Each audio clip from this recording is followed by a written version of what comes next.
16 question तक बेटा हम कर चुके हैं। अब हम करने जा रहे हैं 17 क्वेश्चन। तो देखिए, विश्व में उच्च तथा सघन जनसंख्या वाले मुख्य अक्षेत्रों के नाम लिखे। तो मानसून एशिया है ऐसा अक्षेत्र, पश्चिमी यूरोप है, संयुक्त राज्य अमेरिका तथा कनाडा का पूर्वी भाग है। अब देखिए, उत्प्रवास किसे कहा जाता है।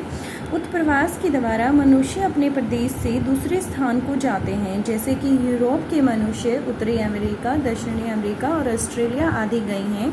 जिन प्रदेशों में कोई भौतिक प्रकार का कष्ट जैसे जलवायु, बाढ़, सूखा अथवा जीवन निर्वाह की अन्य कठिनाइयाँ तथा सामाजिक व आर्थिक कठिनाइयाँ उत्पन्न होती हैं, उन स्थानों से मनुष्य बाहर की ओर स्थानांतरण करने लगते हैं और इसी को क्या कहा जाता है बेटा, उत्प्रवास कहा जाता है। Clear to you? Okay, next हम क्या करेंगे, यहाँ पर डिफरेंस देखेंगे बेटा कि जन्म दर और जनसंख्या की वृद्धि दर में क्या अंतर है। तो देखिए, सबसे पहले अंतर स्पष्ट करते हैं। किसी देश में एक वर्ष में प्रति 1000 व्यक्तियों पर जन्म लेने वाले बच्चों की संख्या क्या कहलाती है, जन्म दर कहलाती है। यह प्रति 1000 व्यक्ति होते हैं।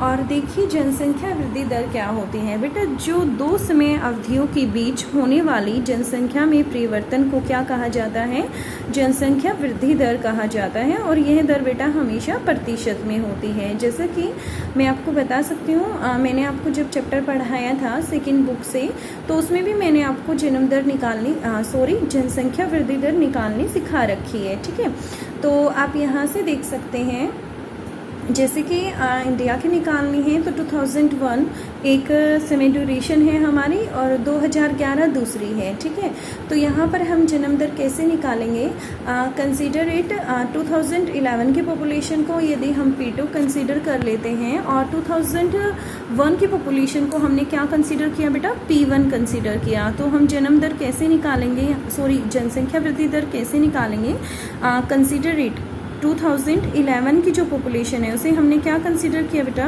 P2 कंसीडर किया, एंड 2001 की पॉपुलेशन को हमने P1 कंसीडर किया। एंड फॉर्मूला क्या होता है बेटा इसका, P2 minus P1, this is divided by P1 and it is multiply by 100। Now you can find the population rate which is represented in percentage and for percentage we are multiplying by its 100. Clear to you? Okay. Now the next differences हम करेंगे यहाँ पर। तो देखिए, जनसंख्या की प्राकृतिक वृद्धि, this is not important for you. और यहाँ पर हम नेक्स्ट क्वेश्चन, अब देखिए हम कुछ शॉर्ट क्वेश्चन स्टार्ट करते हैं बेटा। ये शॉर्ट क्वेश्चंस जो है वो आपके 3 मार्क्स में आपसे पूछे जा सकते हैं। कितने मार्क्स में पूछे जाएंगे बेटा, 3 मार्क्स में आपसे पूछे जा सकते हैं। तो देखिए, प्रवास क्या है, अस्थायी प्रवास के विभिन्न रूपों का वर्णन कीजिए। तो देखिए, संयुक्त राष्ट्र संघ के अनुसार प्रवास आवास परिवर्तन युक्त जनसंख्या की गतिशीलता को इंगित करता है। प्रवास क्या है बेटा, जो हम अपना रहने का स्थान, जिसे हम क्या बोलते हैं, आवास बोलते हैं, आवास में जब हम परिवर्तन करते हैं और जनसंख्या गतिशील होती है तो उसे ही प्रवास कहा जाता है। This definition is given by the United Nation Organization, संयुक्त राष्ट्र संघ। और दूसरे शब्दों में, जनसंख्या का एक निवास स्थल से दूसरे निवास स्थल तक किसी भी कारणवश संचलन या गतिशील प्रवास कहलाता है। जनसंख्या किसी भी कारण से अपने निवास स्थान से दूसरे स्थान पर जाकर रहने लग जाती है तो उसे ही क्या कहा जाता है, प्रवास कहा जाता है। 2 डेफिनेशन हो गई आपके सामने। अब दूसरा, इसमें इसी क्वेश्चन में क्या पूछा है, अस्थायी प्रवास के विभिन्न रूपों का वर्णन कीजिए। तो देखिए, अस्थायी प्रवास के विभिन्न रूप कौन से हैं, पहला है दैनिक प्रवास, दूसरा है मौसमी प्रवास। तो देखिए, नगरों में विविध प्रकार की सुविधाओं के उपलब्ध होने के कारण लोग प्राय प्रतिदिन गांव से नगरों में आते हैं और सायंकाल को लौट जाते हैं। यही व्यक्ति यदि 1 सप्ताह तक नगर में रुक कर वापस लौट आता है तो इसे दैनिक या साप्ताहिक प्रवास कहते हैं। देखिए बेटा, किसी कार्य से या कुछ बेसिक जो आपकी नीड्स होती हैं, मूलभूत जो आवश्यकताएं होती हैं, उनकी पूर्ति के लिए यदि कोई एक गांव का व्यक्ति शहर जाता है, 1 दिन में या 1 हफ्ते में यदि वो वापस आ जाता है, 1 दिन वाले को दैनिक प्रवास और सप्ताह वाले को साप्ताहिक प्रवास कहा जाता है। इसे आप अस्थायी प्रवास का प्रकार बोल सकते हैं। मौसमी प्रवास क्या होता है बेटा, शीत ऋतु में प्रवर्तीय लोग सर्दी से बचने के लिए घाटियों में आ जाते हैं। इसी प्रकार गन्ने की पेराई के काल में मजदूर चीनी मिलों में काम करते हैं। पेराई बंद होने पर घरों में वापस चले जाते हैं। यह प्रवास मौसमी होता है।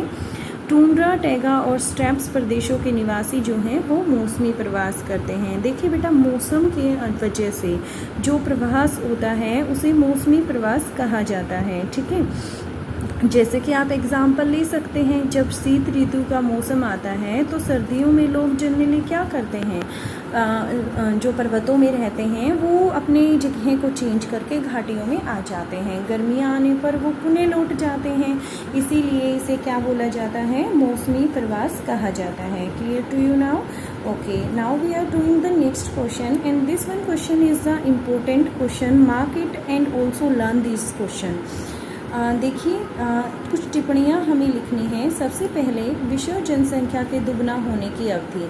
देखिए, किसी भी देश की जनसंख्या के दोगुना होने की अवधि का संबंध जनसंख्या के प्रतिवर्ष प्रतिशत वृद्धि दर से है कि कितने प्रतिशत उसमें वृद्धि हुई है। इससे हम आइडिया लगाते हैं। वृद्धि दर जितनी कम होगी, जनसंख्या के दुगना होने का समय उतना ही अधिक होगा। देखिए, जब वृद्धि ही नहीं होगी, ठीक है, तो सिचुएशन में हम क्या कहेंगे कि मतलब समय जो है दुगना होने में कम लगेगा। इसके विपरीत यदि वृद्धि दर को बढ़ा दिया जाए, दैट मीन्स बेटा पॉपुलेशन बढ़ रही है, उसको बढ़ा दिया जाए तो दुगना होने में कम समय लगेगा। ठीक है, तो यहाँ से आप ये फॉर्मूला देख सकते हैं और फाइंड कर सकते हैं। अब देखिए, जननांकीय संक्रमण क्या होता है। जनसंख्या का विकास कुछ क्रमिक अवस्थाओं में होता है। जैसे जैसे किसी देश का आर्थिक विकास होता जाता है तो उसमें जनसंख्या परिवर्तन भी होते हैं। आर्थिक विकास की अवस्थाओं में स्वास्थ्य सुविधाओं के प्रसार से पहले मृत्यु दर में कमी आ जाती है। देखिए, जब भी इकोनॉमिक रूप से कोई भी कंट्री डेवलप होती है तो मृत्यु दर, जो डेथ रेट होती है, वो डिक्रीज हो जाती है। जिससे पॉपुलेशन बढ़ती है, तत्पश्चात जो जन्म दर है वो भी घटनी प्रारंभ हो जाती है, जिनके फलस्वरूप जनसंख्या वृद्धि दर कम हो जाती है। इस प्रकार की कमी पहले मृत्यु दर में, जिसके कारण वृद्धि दरें बढ़ी हैं, फिर जन्म दरों में से जिसमें जन्म दरें और मृत्यु दर लगभग बराबर हो गई हैं, जिसके परिणाम स्वरूप बहुत कम या शून्य वृद्धि दर हुई है। इस स्थिति को जननांकीय संक्रमण कहते हैं। ठीक है, तो ये क्वेश्चंस आपको लर्न करने हैं। ठीक है, सारे के सारे क्लियर टू यू?